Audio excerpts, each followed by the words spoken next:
All right, we're gonna go over the AC here quick. This is the fourth AC you will have written when it comes to optimization. And so we have a hair salon that is providing haircuts for children and adults, right? So that'll be those are my two variables, right? So we'll define them. Let X be the number of children's cuts. Y will be the number of adult cuts. And obviously, both of them have to be greater than or equal to 0. Watch out for which way this is pointing. And we know that we have discrete data at play here. And so now we're going to develop our system of inequalities. And so the first inequality, which is probably the most challenging, is that the salon books at least 5 adult appointments for every child appointment. Okay, so if you have your adult appointments and the children appointments, right? You want the number of adult appointments to be 5 times the number of children appointments, right? So that is for sure your starting point. And then this has to be greater, right? So the number of adult appointments has to be greater than or equal to. So this is kind of taking care of the first inequality here, inequality number 1, right? And then the second line, the second bullet says the salon usually books at least 90 appointments. And by that, right, what do you think of appointment? It's all combined, right? So the number of children and adult appointments has to be at least 90. Okay, you got that. That's your second inequality. And then it says on average, a child appointment takes 20 minutes, while an adult appointment takes 45 minutes. Those are the slots. No inequality there because there are no keywords there. Among all the stylists available, there are up to 160 hours, right? 160 hours available to cut hair. So we've got the coefficients for time and we've got a restriction on time. So we use the 20x plus 45y, and that has to be less than or equal to 160 hours times 60, which is 9,600.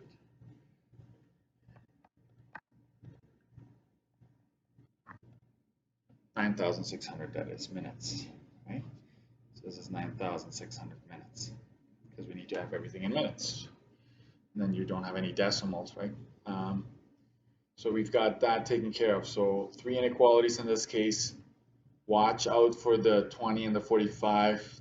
You do not have a vertical and a horizontal line there, right? It doesn't say must have at least 20 minutes of this or at least 45 minutes of adult appointments. It doesn't say that. So these are the 3 inequalities that you're going to use for this particular case. Graph the scenario. This is easy to graph, right? There's a horizontal line.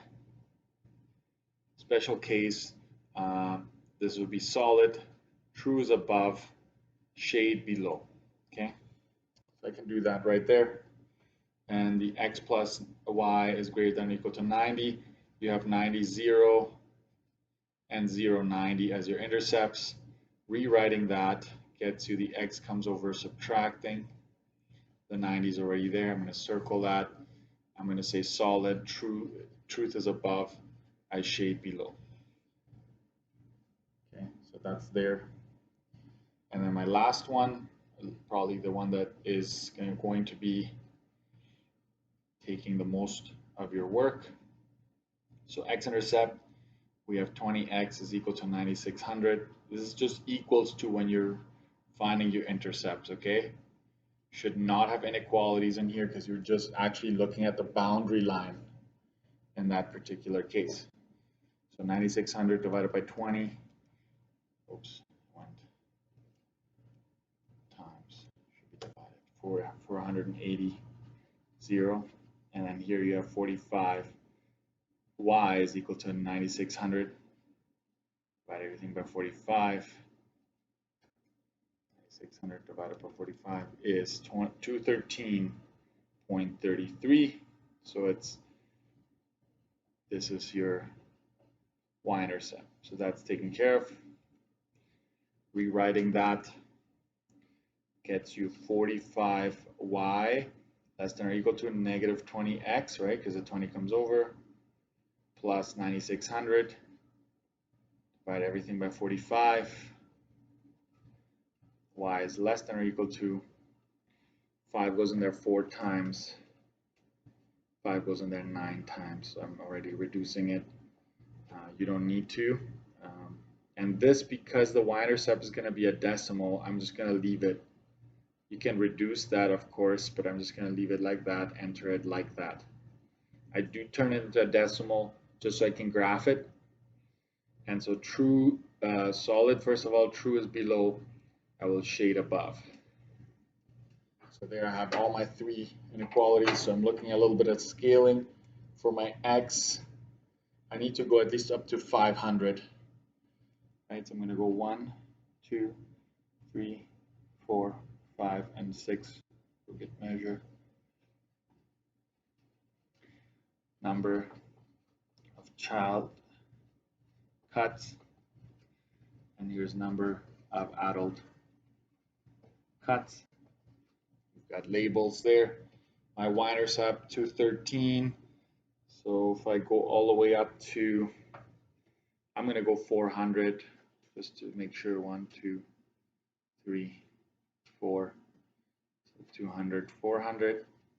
You can split this in half if you want, and then maybe label a bit more, right, to help you out. And so you have your scaling, you have your labels. Now you go ahead and graph. So I guess one thing I forgot to mention is this one here. You need to come up with a second point, right? So let x be equal to 100, then y would be equal to 500, right? So 100, 500 is going to be your second point. Maybe that's a little bit too much. Sorry, I went overboard on that one. Because if y is 500, then I need to 100, 200, 300, 400. I need to add a 500 in here if I want to keep it at that. You could have picked a smaller number. It's up to you. Okay, but then you have 0, 0, and the 100, 500 as your 2 points to actually graph that line. So why don't we start with that one? So 100, 500 right there, and it's solid. I'm going to go past a bit.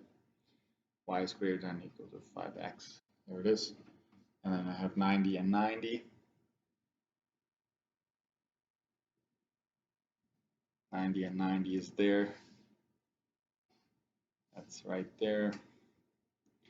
X plus y is greater than or equal to 90. And then I have 480 just out here, and 213 just right there. And that line goes there. 20x plus 45y is less than or equal to 600. Okay, so all the lines are there. I'm just going to watch my shading. I'm supposed to shade below here, so that makes sense. And then above on this one here, so that makes sense, right? We're going to go above all throughout. So I'm just going light for now, checking. And this one, the 5x is shading below, so we're going to shade here. So it seems like this is going to be my solution region here. So I'm going to shade that quickly. Shade below that. Shade above here. Above that line. So all of that is gone. Shading and everything here. So this is my solution polygon here. solution region. Okay, so I'm going to state the corner points. You need to graph that. So let's go ahead and do that. So I have 5x.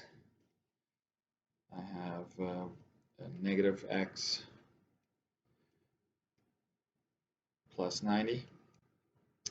And I have negative 4 over 9 x plus 90. I'm going to do that in brackets as well. 9600 divided by 45. That should do it. I'm going to graph it now. And I will, of course, have to adjust my window. Basically, just like the point, like the window we're seeing here. So if you go to, 500 and your x max and 500 on your y max, you're going to see everything. So 500 there, and I'm also going to y max and turning that to 500 positive. And there I see everything. So I'm interested. We can read these two along the y-axis. We can already read. So I'm gonna read this one. This is 090, and this is 0 to 1333. But we're dealing with discrete, so it's 0 to 13. Okay, and then these other two here, I'm going to find now. So second trace 5, and I'm on the blue now. And you can see that I'm at 290 and this is 1400, so I'm way too high up there. You got to come down. You don't have to. If you click on the blue, that's fine. So blue, and I'm going to jump to the black one, enter, and so that's 39.18 and 195.92. right, to round it to 2 decimals, but we're dealing with discrete, so we're going to go 39, and this is 196, rounding to whole numbers. And then I want the intersection between the blue and the red, so second trace 5. I'm going to jump to the red, and then jump to the blue. See how everything turns blue? And then that's going to give me the 15, which is already whole numbers, so it's all good. So 2 marks would be associated with this. So I would say all of them, each of them is worth half a mark there. State the objective function, which would determine the total hours Salon spent styling hair. So hours would be 20 minutes for X and 45 for Y for adult haircuts. That would indeed give me that. That's the objective function here. Which combination would result in the greatest income? So you just quickly enter these points, and this is 0, so it's really just 45 times 90, and then 0 to 13 is also just 45 times 213, and that should not say greatest income, sorry. That is in the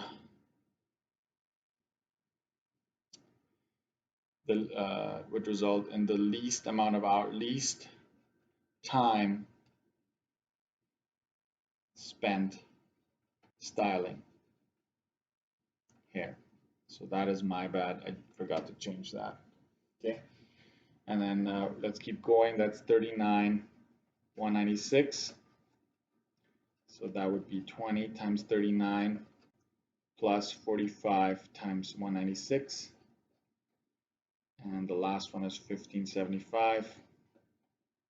H is 20 times 15 plus 45 times 75. You can skip this if you've done this already. This is 4,050 minutes. This is 9,585 minutes. 20 times 39 plus 96. This is 9,600 minutes. 20 times 45 plus 45 times 75 is 4275. So this isn't as close, but it's this one, right? only cutting 45 adults would result in least time spent. Now, you could also be the greatest time spent, because the more time you spend, chances are you're going to make the most amount of money. So just read the question carefully, and it's not always going to be the one that has the 0, right? So if it's one of these here, you would have to say cutting 39 children and 196 adults hair would result in, you know, if whatever they're asking for, if it's maximum time or minimum time, maximum income, minimum income, all of that. Just watch out for that. And then we have our lines here. Line A, I actually put the points down here. And so this is 10, 20, 30, 40, 50, 60. And it's 10, 20, 30, 40, 50, 60, 70. A run of 70. So that's really 6 over 7, right? So my slope is 60 over 70 positive, which is 6 over 7, right? B, which is the y-intercept, is 10. And so, and I know that because solution is here, the true region is above, and it's dashed. So y is greater than, sorry, you can't see that, y is greater than 6 over 7x plus 10. That is the line A inequality. Line B, it's a vertical, so you know it's just going to be x, and it goes through negative 120, right? So x is, think about where the solution region is. True is to the right. So I have to go greater than, and it's dashed, greater than negative 120. That's that one. Line C is a horizontal line, so it's just going to be y. Again, solution is above it, so it's true above, and it's solid. And it's going through negative 20. So negative 20 it is there. That's it. Determine the POIs. So basically what I need you to do is enter all of them into your calculator and find the points of intersections. Really, this one can be read. There's only 2 POIs, right? So this one is negative 120, negative 20. So really, all you have to do is find this one, which is the intersection between the diagonal, this one, line A, and line C. Don't even worry about line B, right? So we're just going to enter 6 over 7 x plus 10, and then it's the negative 20 line. And you got to watch because your window is set to quadrant 1. So I'm going to go window, I'm going to go negative at least 50 for x min and negative 50 as well for y min. Regraph it, and there it is at the corner, right? So second choice 5, just enter, enter, enter, because there's only 2 lines, negative 35, negative 20. Don't guess on these ones. Actually use your calculator to find the exact location. Okay, this is it. Now it's review time.